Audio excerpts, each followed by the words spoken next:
நிறையா பேர் பல வழிகளில் எப்படியாவது நானும் வெயிட் லாஸ் பண்ணிட மாட்டேனா அப்படின்ட்டு நிறையா வழிகளில் ட்ரை பண்ணிகிட்டே இருக்கீங்க. ஆனால் ஒரு பர்சனல் ஃபாலோஅப்பு, கைடன்ஸு, மோட்டிவேஷன் இது மட்டும் கிடச்சிருச்சுன்னா யாராக இருந்தாலுமே ஈஸியாக வெயிட் லாஸ் பண்ண முடியுங்க. ஸோ கடந்த 6 மாதத்தில் நிறையா பேர் வெயிட் லாஸ் ப்ரோக்ராமில் ஜாயின் பண்ணி அவங்களுக்குன்னு தனியாக ஃபாலோஅப்பு, கைடன்ஸு, சப்போர்ட் இது எல்லாமே கொடுத்ததுனால நிறையா பேர் வெயிட் லாஸ் பண்ணியிருக்காங்க. அப்படி வெயிட் லாஸ் பண்ணவங்களோட ஒரு 3 பேரோட ரிசல்ட்டை பற்றி தான் நான் உங்களுக்கு சொல்லிடுறேன். அதுக்கப்புறம் வீடியோக்குள்ளே போயிடலாம். ஸோ ஃபஸ்ட்டு வந்து பார்த்திங்கன்னா, புனிதாங்கிற மேடம் ஜஸ்ட்டு 5 கிலோவை ஒரே மாதத்துலேயே கம்மி பண்ணியிருக்காங்க. அடுத்ததாக ஆர்த்திங்கிற மேடம் ஜஸ்ட் 75 டேஸில் 8 கிலோ பக்கம் வெயிட் லாஸ் பண்ணியிருக்காங்க. அடுத்ததாக ஜெயாங்கிற மேடம் 15 நாளில் 5 கிலோ பக்கம் வெயிட் லாஸ் பண்ணியிருக்காங்க. ஸோ எல்லாருக்குமே வெயிட் லாஸ் ஆகும். நாம் ரெகுலராக சாப்பிடக்கூடிய ஒரே ஒரு பொருளை மட்டும் நம்ம ஸ்டாப் பண்ணும்போது நமக்கு நல்லாவே வெயிட் லாஸ் ஆகும். அதை பற்றி தான் இந்த வீடியோவில் உங்களுக்கு நான் டீட்டெயிலாக சொல்ல போகிறேன். ஜீரோ சுகர் சேனலுக்கு நீங்கள் இப்போ தான் முதல் தடவையே வரீங்க அப்படின்னா சப்ஸ்கிரைப் பண்ணிக்கிங்க. வெயிட் லாஸ் பற்றின எல்லா டீட்டெயில்ஸுமே உங்களுக்கு நான் கொடுத்துட்ருக்கேன். இந்த வாட்டர் பாட்டிலில் நான் ரெகுலராக தண்ணி குடிச்சிட்ருக்கேன். இந்த வாட்டர் பாட்டிலை நான் குடிக்கிறதுக்காக தண்ணி எடுத்து வச்சு நேற்று நான் குடிக்காமல் விட்டுட்டேன். இந்த தண்ணியை நான் அப்படியே குடிக்கட்டுமா, இல்லை இந்த தண்ணியை கீழே ஊற்றிட்டு இந்த வாட்டர் பாட்டிலை வாஷ் பண்ணிவிட்டு புதுசாக தண்ணி ஊற்றி குடிக்கட்டுமா? ஸோ நிறையா பேர் என்ன பண்ணுவீங்க, இந்த வாட்டர் பாட்டிலை வாஷ் பண்ணிவிட்டு தண்ணியெலாம் கீழே ஊற்றிட்டு ஃப்ரெஷ்ஷாக கொண்டு போவீங்க. ஏன்னா ஒரு நாள் மேலே ஆயிடுச்சு, அதனால் பூச்சி வரலாம், இல்லைனா பழைய தண்ணி அப்படின்னு சொல்லிட்டு நாம் கீழே ஊற்றிடுவோம். கரெக்ட், நானும் அதை தான் பண்ணுவேன். ஆனால் நாம் என்ன பண்ணுறோம் அப்படின்னா, கடைகளில் போயிட்டு நம்ம வாட்டர் பாட்டில் வாங்குகிறோம். அப்படி வாங்கும்போது அந்த வாட்டர் பாட்டிலில் என்ன எக்ஸ்பைரி டேட் இருக்குதுன்னு செக் பண்ணுறோம். அவங்க 6 மாதம் வரைக்கும் இந்த வாட்டர் பாட்டிலை யூஸ் பண்ணலான்னு சொல்கிறாங்க. ஸோ கடையில் விற்கிற அந்த வாட்டர் பாட்டிலில் அந்த தண்ணி கெட்டு போகாமல் இருக்கிறதுக்காக சம் கெமிக்கல்ஸ்லாம் ஆட் பண்ணுறாங்க. இதனால் 6 மாதம் வரைக்கும் அந்த தண்ணி கெட்டு போகிறது கிடையாது. ஆனால் இதுவே நல்லா தண்ணியாக இருந்துச்சு அப்படின்னா நம்ம வாட்டர் பாட்டிலில் 2 நாள் 3 நாள் வச்சுருந்தாலுமே அதில் பூச்சிகள் வரும், பாக்டீரியாஸ், பூஞ்சைகள், இது மாதிரி ஒரு பாசம் முடிச்சு போகிறது அப்படிங்கிற மாதிரி ஒரு சில விஷயங்கள் நடக்கும். ஸோ இதுலேருந்தே தெரியுதுங்களா, நம்ம குடிக்கிற தண்ணி நல்ல தண்ணியாக இருந்துச்சு அப்படின்னா அது கெட்டு போகும், பூச்சியில் வர ஆரம்பிக்கும். ஆனால் நம்ம கடையில் வாங்கி குடிக்கிற அந்த வாட்டர் பாட்டிலில் மட்டும் ஒரு பூச்சி கூட இருக்கிறதே கிடையாது. எக்ஸ்பைரி ஆனதுக்கு அப்புறமும் பார்த்தீங்க அப்படின்னா அது பூச்சி வர்றது இல்லை. ஆனால் அந்த தண்ணியை நம்ம குடிக்கிறோம். அது மட்டும் இல்லாமல் அந்த தண்ணியை நம்ம குடிக்க தாகம்தான் அதிகமாக எடுத்துகிட்டு இருக்குமே தவிர அதனால் ஒரு யூஸுமே கிடையாது. ஸோ இதுலேருந்து என்ன நான் சொல்ல வரேன் அப்படின்னா, பாட்டிலில் அடைச்சி வச்சுருக்க எந்த ஒரு வாட்டர் பாட்டில் தண்ணியும் நீங்கள் கடையிலிருந்து வாங்கி குடிக்க வேண்டாம். அதுக்கு பதிலாக நம்ம என்ன பண்ணலாம் அப்படின்னா, நீங்கள் டெய்லியும் வந்துட்டு வாட்டர் பாட்டிலில் தண்ணி மாற்றி குடிச்சிட்டு இருக்கலாம். 2வது இதுலேயே நீங்கள் சீரகத்தை கொஞ்சம் போட்டு வச்சுக்கிட்டு அதை நீங்கள் டெய்லியுமே குடிக்கலாம். இல்லைன்னா அதில் கொஞ்சம் இஞ்சியும் போட்டு டீடாக்ஸ் வாட்டர் மாதிரி நீங்கள் எடுத்துக்கலாம். இது மூலமாக இது மாதிரி நீங்கள் குடிக்க உங்களுக்கு நல்லாவே வெயிட் லாஸ் அப்படிங்கிறது நடக்கும்.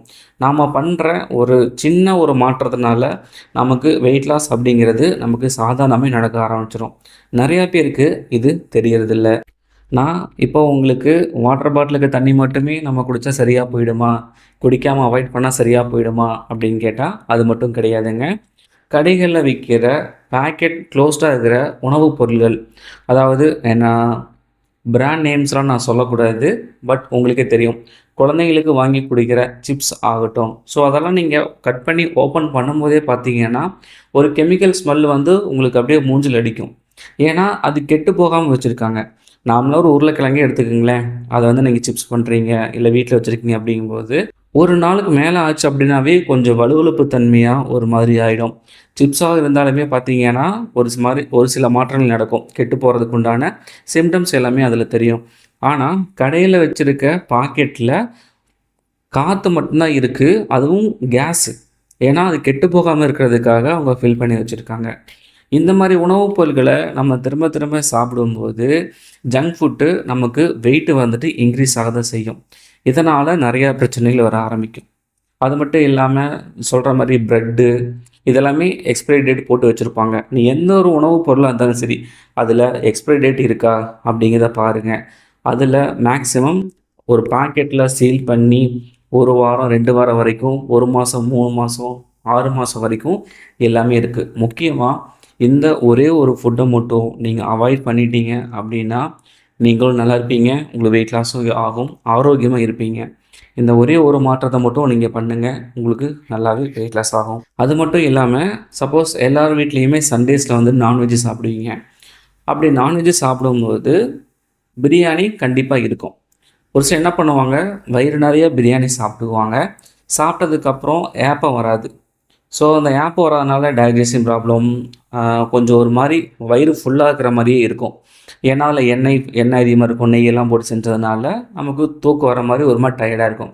ஒரே ஒரு ஜூஸ் மட்டும் குடித்தா அப்படின்னா நமக்கு ஏப்பம் நல்லா வரும், டைஜஷன் நல்லா ஆகும் அப்படின்னு சொல்லிட்டு உடனே ஓடி போய் பக்கத்தில் இருக்கிற கடையில் நாம் ஒரு ஜூஸ் ஒன்று வாங்கிட்டு வந்து அதை குடித்ததுக்கப்புறம் பெரிய ஏப்பமாக விடுவோம். அப்படி விட்டதுக்கப்புறம் அப்பாடா இப்போ தான் நமக்கு நிம்மதியாக இருக்குது, இன்னும் டைஜஷன் ஆயிரும். பிரியாணி சாப்பிட்டு ஒரு ஜூஸை குடித்தா போதும், நமக்கு எல்லாமே சரியாக போயிடும், இன்றைக்கி சண்டே ஓவர் அப்படின்னு நினைக்கிறீங்க. நீங்கள் பிரியாணி சாப்பிடுங்க, அதில் எந்த ஒரு தப்பும் சொல்லலை. ஆனால் உடனடியாக நமக்கு கிடைக்கக்கூடிய ஒரு ஜூஸ் ஆகட்டும் எதுவுமே வந்து ஆரோக்கியம் கிடையாது. அது முக்கியமாக பாட்டிலில் கேஸ் ஃபில் பண்ணி வச்சு சோடாவாகட்டும் எதுவாக இருந்தாலும் எதுவும் குடிக்க வேணாம். அப்போது நம்ம என்ன பண்ணலாம் அப்படின்னா, நீங்கள் என்ன பண்ணுறீங்க, ஒரு கிளாஸில் எடுத்துகிட்டு கொஞ்சம் லெமன் புழிஞ்சு விட்டுட்டு அதில் உங்களுக்கு தேவை கொஞ்சம் சர்க்கரை வேணுமா இல்லை உப்பு வேணுமா அது மாதிரி போட்டு நீங்கள் குடிச்சிங்கனாவே அது உங்களுக்கு டைஜஷன் பண்ணி கொடுக்கும். இல்லையா உங்களுக்கு சீரக வாட்டர், சீரக தண்ணியை கொஞ்சம் கொதிக்க வச்சு கொஞ்சம் குடித்தாலுமே அதுவே போதும். ஸோ இந்த மாதிரி இயற்கையாகவே நம்மளை சுற்றி நிறைய பொருள்கள் ஆப்ஷன்ஸ் நிறைய இருக்குது. ஆனால் நம்ம அதை பற்றி கவலையே படுறது கிடையாது. போனோமா பக்கத்தில் ஒரு பொருள் இருக்க வாங்கி குடிச்சிடும். நம்ம எந்த அளவுக்கு ஃபாஸ்ட்டாக நோக்கி நாம் போகிறோமோ அந்த அளவுக்கு ஃபாஸ்ட்டாக நமக்கு உடல் நலம் பாதிப்படையுது. ஸோ இந்த மாதிரி சின்ன சின்ன விஷயங்களை நீ கொஞ்சம் அவாய்ட் பண்ணாலே போதும். முக்கியமாக வாட்டர் பாட்டிலு, அதுக்கப்புறம் ஜூஸ். ஸோ ஜூஸ் அப்படின்னாவே உங்களுக்கு எக்கச்சக்க கம்பெனி இருக்கும். ஸோ பிராண்ட் நேம் நான் சொல்லக்கூடாது, அதுக்காக தான் நான் எதுவும் சொல்லாமல் இருக்கேன். அதுக்கடுத்ததான் சிப்ஸ் பாக்கெட்ஸ், இது எல்லாத்தையும் அவாய்ட் பண்ணணும். ஜங்க் ஃபுட்டு, இந்த பீஸா பர்கர் யாரும் அதிகமாக சாப்பிட்றது கிடையாது. பட் இருந்தாலும் நான் சொல்கிறேன், இந்த மாதிரி ஃபுட்டெல்லாம் அவாய்ட் பண்ணிக்கிங்க. ப்ரெட்டெல்லாம் பார்த்தீங்க அப்படின்னா எக்ஸ்பைரி டேட்டை செக் பண்ணி பார்த்து வாங்குங்க. இந்த ஒரே ஒரு விஷயத்தை மட்டும் நம்ம அவாய்ட் பண்ணவே போதும், நம்ம குடும்பம் ஆரோக்கியமாக இருக்கும். இந்த வீடியோ உங்களுக்கு பிடிச்சிருக்குன்னு நினைக்கிறேன். ஸோ லைக் பண்ணுங்கள், கமெண்ட் பண்ணுங்கள். உங்களுக்கு வேறு ஏதாவது சந்தேகம் இருந்துச்சு அப்படின்னா இந்த வீடியோவில் கமெண்ட் செக்ஷனில் கேளுங்க, நான் உங்களுக்கு ஆன்சர் பண்ணுறேன். ஸோ மற்றவங்களுக்கும் இந்த விஷயத்தை ஷேர் பண்ணுங்கள், அவங்களும் வெயிட் லாஸ் பண்ணட்டும், எல்லோரும் ஆரோக்கியமாக இருப்போம். மீண்டும் ஒரு அடுத்த வீடியோவில் நாம் சந்திக்கலாம். அவங்க வீட்டு கிச்சனில் இருக்கிற பொருட்களை வச்சு எப்படி வெயிட் லாஸ் பண்ணலாங்கிறத தான் சொல்லிக் கொடுத்தேன். உங்களுக்கு thyroid, diabetes, PCOD, regular periods எந்த பிரச்சனையாக இருந்தாலுமே வெயிட் லாஸ் பண்ணீங்க அப்படின்னா உங்களுக்கு எல்லாமே சரியாயிடும். நீங்களும் இதே மாதிரி வெயிட் லாஸ் பண்ணணும் அப்படின்னா ஸ்க்ரீனில் தெரிகிற டீட்டெயில்ஸை எனக்கு வாட்ஸ்அப்பில் கான்டாக்ட் பண்ணுங்கள். உங்களுக்கு டயட் சார்ட் மட்டுமே இருந்தால் போதும் அப்படின்னாலும் ஓகே, இல்லை நான் உங்களை ஃபாலோ பண்ணணும் ரெகுலர் பேசிஸில் அப்படின்னாலும் நான் உங்களுக்கு அதையும் பண்ணுறேன். ஸோ ஒரு ஃபாலோஅப்பு, கைடன்ஸு, மோட்டிவேஷன், சப்போர்ட்டு எல்லாமே உங்களுக்கு கிடைக்கும். உங்களாலேயும் வெயிட் லாஸ் பண்ண முடியும், நீங்கள் நம்பினா மட்டும்தான்.